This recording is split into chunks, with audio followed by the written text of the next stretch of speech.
operational information update on the current wildfire situation in BC.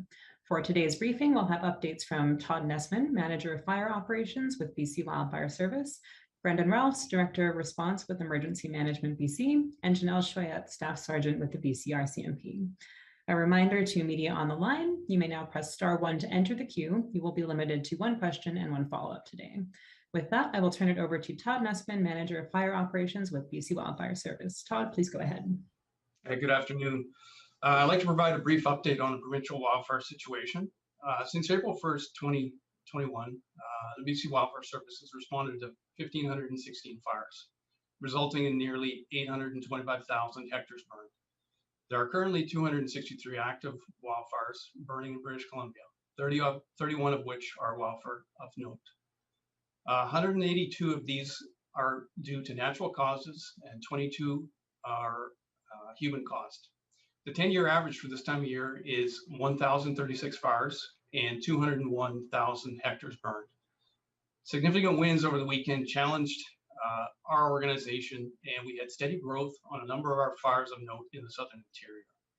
Fortunately, the rain we've received over the last 24 hours has calmed the fire behavior.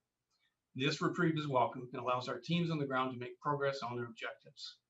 We are expecting more rain today.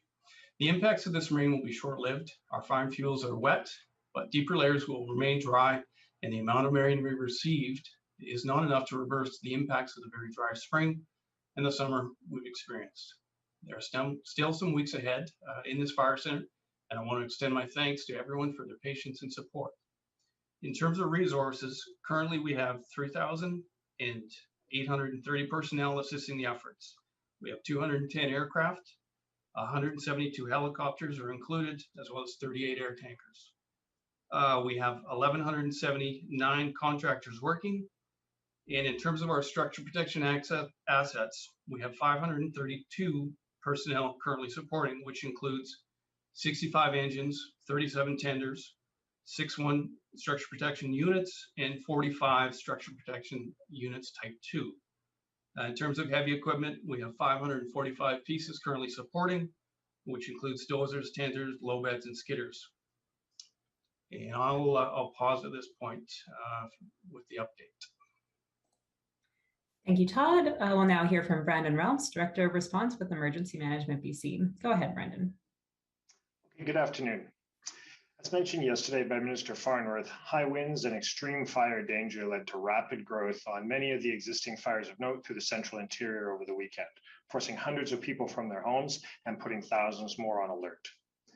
Now, some of these areas have been receiving rainfall, as my colleague from the BC Wildfire Service just said, and that is welcome news. We should note that it's only a brief reprieve at the moment, and the wildfire danger throughout much of the province remains extremely serious. And so for that reason, once again, we're reminding people, please not to travel to areas impacted by wildfires, specifically those areas that are on evacuation order or alert. The Kokahala Highway has been reopened today, but it's important that all travelers do their research before travel. For those who live in areas that are, for those who live in wildfire impacted areas, if you're not on order or alert, I want to be clear that we're not asking you to leave at this time. But if you're on alert or if you're put on alert, then we're asking you to be ready to go on very short notice. And if you're put on evacuation order, then we're asking you not to delay and to please leave for your safety and for the safety of first responders. From that, then I'm now going to provide a bit of a current update from EMBC with some of our own numbers. So in response to the current wildfire event in British Columbia, we have 10 First Nation Band Council resolutions, 35 states of local emergency, 86 evacuation orders that represent approximately 8,262 properties on order, and 125 evacuation alerts that represent approximately 22,729 properties on alert. As part of the emergency support services that are intended to support evacuees, there are 14 reception centers located in the following communities: Seabird Island First Nation near Agassiz, 100 Mile House, Castlegar, Chilliwack, Kamloops, Kelowna, Lillooet, Merritt, Oliver, Penticton, Prince George, Quesnel, Salmon Arm, Vernon, and Williams Lake. There are also 3 group lodging facilities located in the central region, in the overall Okanagan region, and 1 group lodging facility located in the southwest region. And we currently have over 100 evacuees using group lodging facilities in BC. I'd like to close with 3 key messages, once again, re-emphasizing these 3 key messages for British Columbians. I'd like to encourage people to please create a plan to stay with family or friends if you're evacuated. This is important because it will free up accommodation for those who have no other options if they're evacuated. I'd like to remind people that we're doing our very best to keep evacuees as close as possible to their home communities. And finally, once again, we're encouraging tourists to travel to areas that are not impacted by wildfire. Most of BC is smoke-free and not impacted by evacuation orders or alerts, and we're encouraging people to choose those areas to travel to. Thank you. Thank you, Brendan. We'll now hand it over to Janelle Schuyer, Staff Sergeant with the BC Rcmp. Go ahead, Janelle. Hi, good afternoon. Thanks very much for having me. I just want to reassure you that the Rcmp is continuing to monitor the fire activity, and we have redeployed resources from throughout the province to the Southeast District in order to support the evacuation efforts that are underway there, as well as continuing to identify additional resources that can surge into the area should the need arise. We're monitoring we have moved a number of our operations out of evacuated order areas, including Logan Lake. So in Logan Lake, operations have been moved to the Merritt area. While we are aware that there is an alert for that community of Merritt, we are making plans to move both the detachment operations elsewhere. That being said, it's very important to note that while we are evacuated from the area, that does not mean that our officers are not continuing to patrol evacuated areas. In fact, our officers are focused on that and continuing to monitor your properties to ensure that there are no concerns. And to date, we haven't received any reports of criminality with respect to communities that are under order. But if you do have concerns, we do encourage you to call your local Rcmp detachment. So if you have been displaced and you have concerns based on something you're seeing on your camera or something like that, please call the detachment that you would normally police that area. So if you are from Logan Lake, you could call your Logan Lake Rcmp. We are still accepting calls for the area. So certainly if you are concerned, we do encourage you to do that. Our Indigenous policing members are very engaged with the Indigenous community, are continuing to liaise with them. And we continue to go door to door in order to ensure that all impacted properties have evacuated or are aware of the evacuation orders that are in place, and that the risks that may be associated with evacuation. We're greatly benefited from the local search and rescue volunteers, along with the fire departments, the local area fire departments, BC Conservation Service, in completing those notifications. And just on that note, yesterday, the Vernon North Okanagan Rcmp, in partnership with the city of Armstrong, issued a news release yesterday, just reminding and asking residents, as part of your evacuation plan, if you could ensure that you post a note in a very visible location on your property, indicating that you have evacuated, the date that you did evacuate, where you're planning to be, and a contact number that you can be reached at. And what that does, that allows our officers or whomever is making that evacuation notification to that property, that they don't have to go looking for those people. They can just move on to the next property and ensure, knowing full well that your family and the people inside that home are safe, and we can make our efforts elsewhere. As well, we are asking that if you are planning to evacuate, you are under alert, as my colleagues have noted previously, that you do have a plan, and that plan does include looking at Drive BC, because we do know that the fire activity, along with some rock slide activity, has caused road closures throughout a number of the areas in our province. So if you are planning a route that you do just prior to getting on the road, that you do check Drive BC, and to ensure that the road that you're planning on traveling on is not impacted by a road closure. As well, if your travel is bringing you through a local community, please respect the municipal speed boundaries and respect that some of these communities are seeing traffic and vehicular traffic that is well above the norms. So we ask that you respect the municipal speed limits and that you do your best to get through them efficiently, but also safely. Thank you. Thank you, everyone. That concludes the operational updates for today. A reminder to media on the line that you may now press *1 to enter the queue, and you will be limited to one question and one follow-up today. Our first question today comes from Richard Zussman with Global News. Richard, please go ahead. I'm trying to get some clarity on the guidance for people not to travel. Is it specifically for people not to travel for recreational reasons to areas with orders and alerts, or is the area where you would like people to stay away larger than that in terms of places where evacuees are going, Kamloops, Kelowna, other areas where people are planning travel in the interior?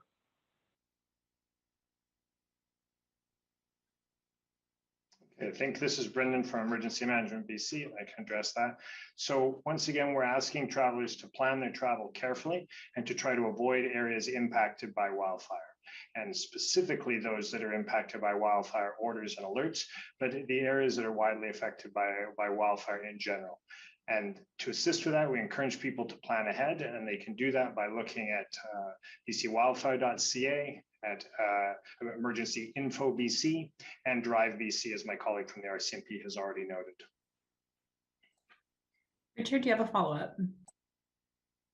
Yeah, I appreciate that. I'm not sure how many more specifics you could give me, but if someone is planning a trip to Kelowna or Kamloops that are currently not under order or alert, but are being used as places where evacuees are going, should someone from Vancouver Island or Metro Vancouver or Alberta be traveling to those areas right now? So thank you once again for your question. And so again, we are overall, it's difficult to be drawn into specifics because the overall wildfire event has been so dynamic and wide ranging in the province this year. So once again, really encouraging people to avoid areas impacted by the wildfires, and that specifically those under order and alert, but impacted by wildfires in general. And that can include those seeking accommodation. And so once again, it's difficult for me to comment on specific areas of the province, but I'll point people back to those three resources, bcwildfire.ca, Emergency Info BC, and Drive BC, to help them make their decision and ensure that areas that are impacted by wildfire remain clear so that we can best serve evacuees and those impacted by the event. Our next question comes from Lisa Cordasco with the Vancouver Sun. Lisa, please go ahead. On that travel issue, is there any thoughts being given, like in Alberta, through the kind of counterpart that they might have there to Drive BC or other things, just to give them a heads up about what's going on in BC? I'm sorry, can you please repeat the first part of your question? I heard the second half, but I think I may have just missed the first part. It's just in terms of travel alerts, is there any thought being given to a more wide-ranging travel alert, like into other provinces, like Alberta? Oh, thank you.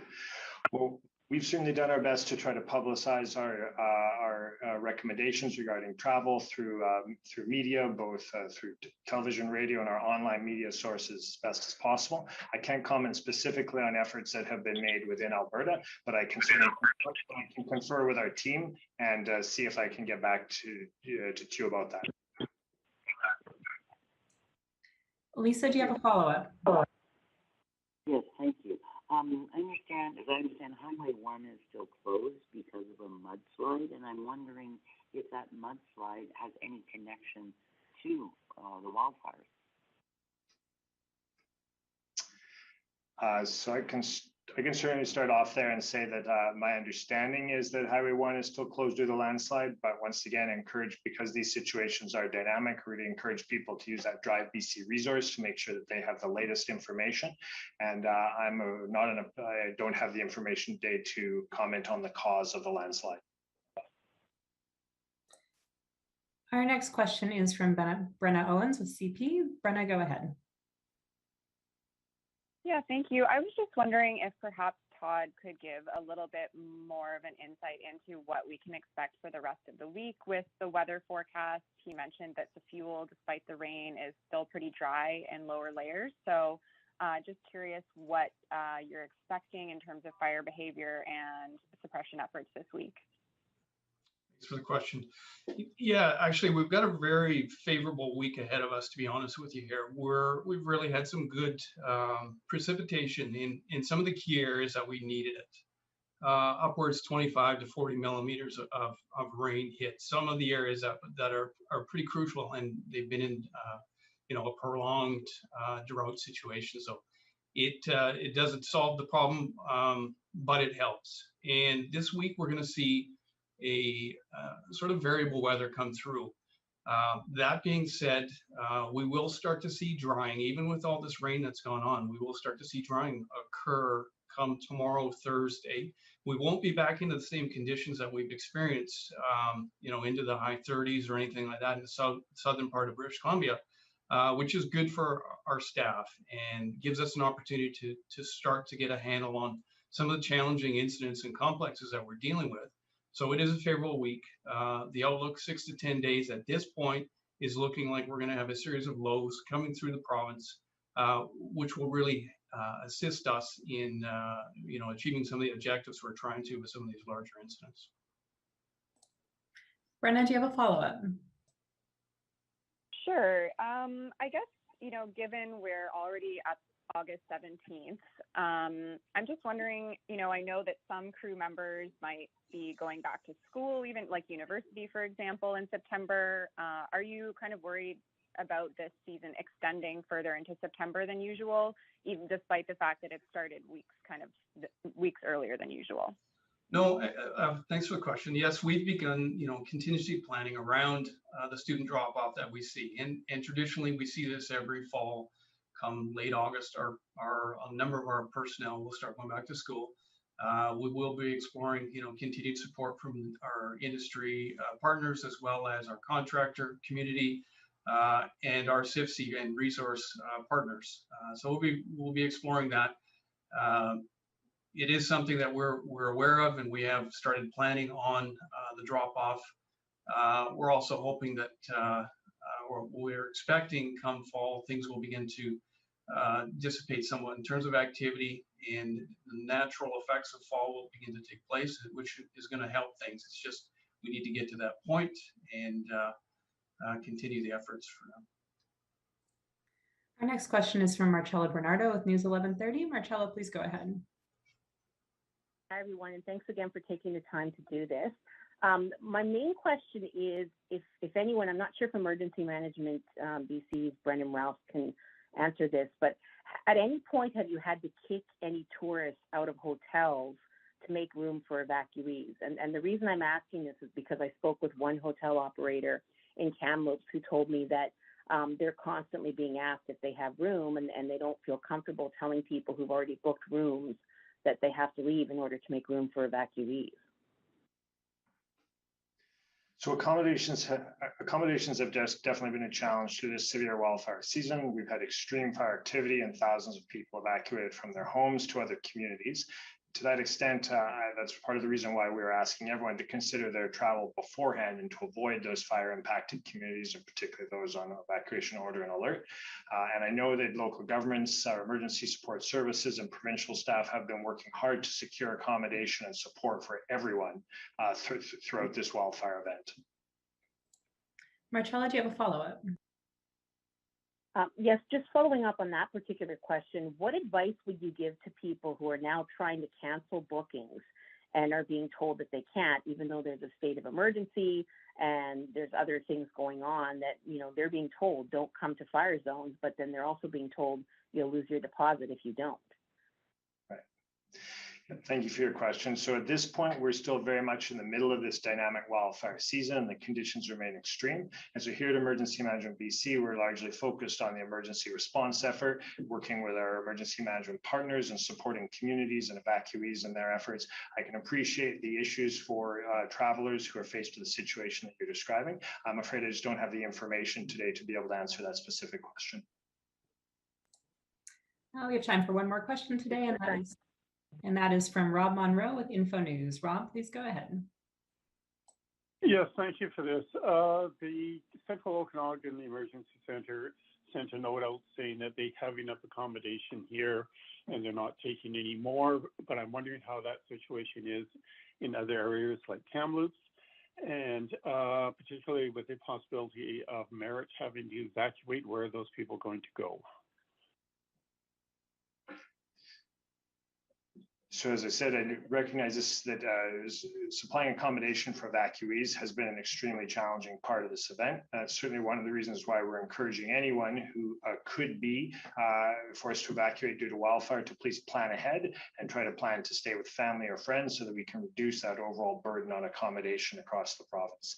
Accommodation does tend to be dynamic in terms of its availability, as does the wildfire situation evacuees.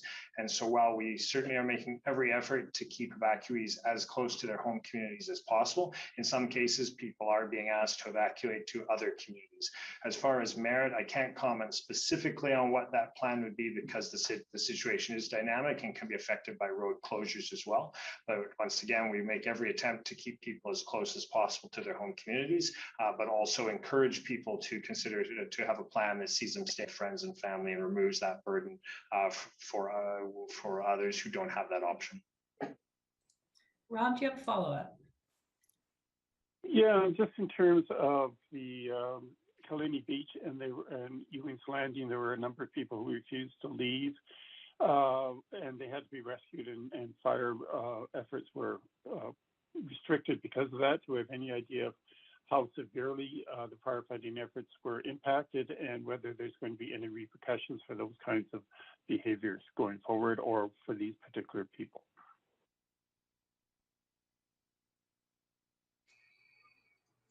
For me, so for Emergency Management BC, I would simply have our general message that when people are put on evacuation order, we strongly encourage them to leave the area immediately, and want to emphasize that choosing to stay behind not only puts them at risk, but also emergency responders. As far as direct impacts to fire suppression activities, that's something that I don't have the information to comment on. Maybe I can jump in there if I could, Brendan. In that particular case, yeah, it did take away from the efforts that were at hand, and having to have individuals go and tend to folks who stayed in an evacuation area. It is problematic, and it's not the first time we've had it happen this summer. It presents a challenge for our staff because it puts them in danger, and we've talked about this at length previously. So we would encourage people to heed the advice and to leave the area. Because it does present, as Brendan say, it is a dynamic situation when we're dealing with fire, and to have that happen, and especially in the event of a situation like White Rock Lake where it was a dire situation, to have people in that position, it is in nobody's best interest to see that, and so we please heed the advice and leave the area. Thank you, everyone. That concludes today's information update. Our next scheduled update is set for Thursday afternoon at 2 p.m. Thank you.